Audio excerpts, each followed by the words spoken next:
that girl that ain't no man ever gonna put his hands on me. He's not gonna talk to me like that. I was the Mhm. last person anybody would ever think would end up in a situation like Mhm. that.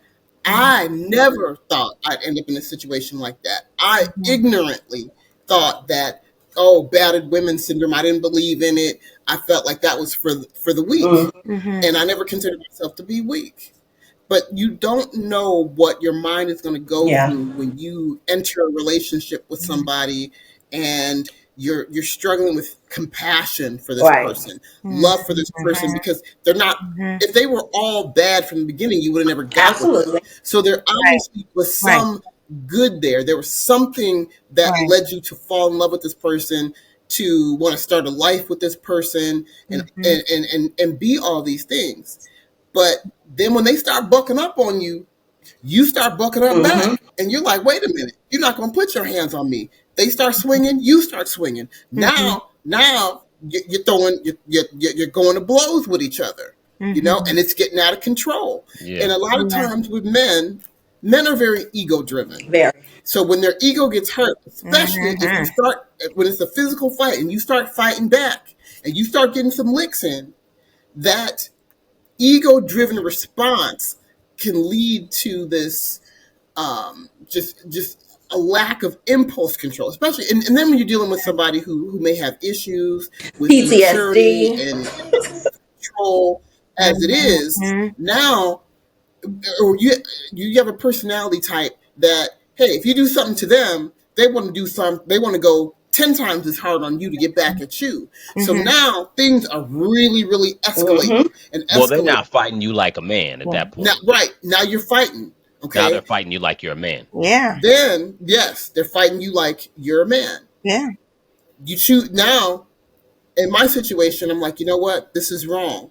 I can't be hitting him back, you know, or I can't be, bucking up on him, getting in his face, talking crazy either. This is wrong. This is not how things should go. Now, me having the wherewithal to backtrack and say, okay, no, if we want to have, a sane and stable relationship, because now we have children, we can't talk to each other like that. We can't get in each other's faces like that. Mhm. However, it's like once a certain line was crossed, there was no going back. So even though I stopped hitting and I stopped, defending myself, now he's not stopping.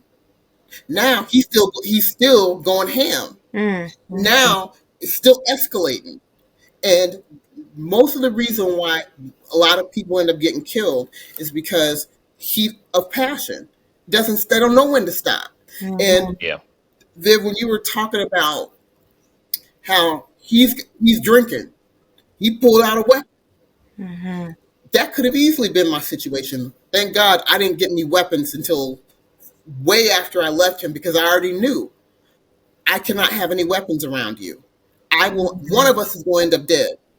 A lot, sometimes it don't even take all that, because That's true. the worst night of all, he's strangling me. You're in a state of shock because you can't even believe what's happening in the Mhm. moment. And I remember in the moment thinking, "Wow, is this is what people go through when they get strangled to death? This is this is this is these are my final minutes. This is what happens." All these stories of these documentaries were flashing in my head of all these women who had got strangled to death, whether it was for whether it was a serial killer or whatever. In my Mhm. mind, I'm thinking, so this is what it feels like to be strangled to death, Mhm. because he's not stopping, and I'm fighting. I'm literally fighting for my life, and I'm in shock. And as I'm feeling myself getting ready to go limp, I'm finally able to get pry his hands, because I'm fighting with everything I got. Mhm. And it's almost like he was in a trance, And he probably you know, was. and Yeah. and he's strangling me from behind. So I have these big hands around my neck, and I'm doing like this, Oh my God. and I'm getting weaker, and I can feel myself wanting to black out. But I had two kids in the other room, and I'm like, it, in my mind, thinking it can't end like this. Mhm. It just can't end like this. This can't be it. And surprisingly, I still stayed with him for another 2 years, I think, after that, because my mind went into defense mode. It's almost like I blacked it out. I blocked it out for a while because I'm Mhm. like, no, that couldn't have just actually happened. It couldn't have been like that. He couldn't have meant to, you know. Mhm. And then I'm letting him convince me, oh, well, I would have never killed you. You were out of control. Mhm. That's what happens. People get out of control and they accidentally kill each other all the time. Well, I think that, I Mhm. think once people cross that line, it's not that you can't go back, but most of the time, once you cross that line physically, you know what I'm saying? It's probably gonna go there. You know what I'm saying? Like, you know, I've never put my hands on a woman like in that level, but Mhm. obviously, throughout my time on this earth, I've had heated arguments with people I've been with. You know what I'm saying? I've been Mhm. married almost 10 years now. And I mean, we've had arguments, you know what I'm saying? But Mhm.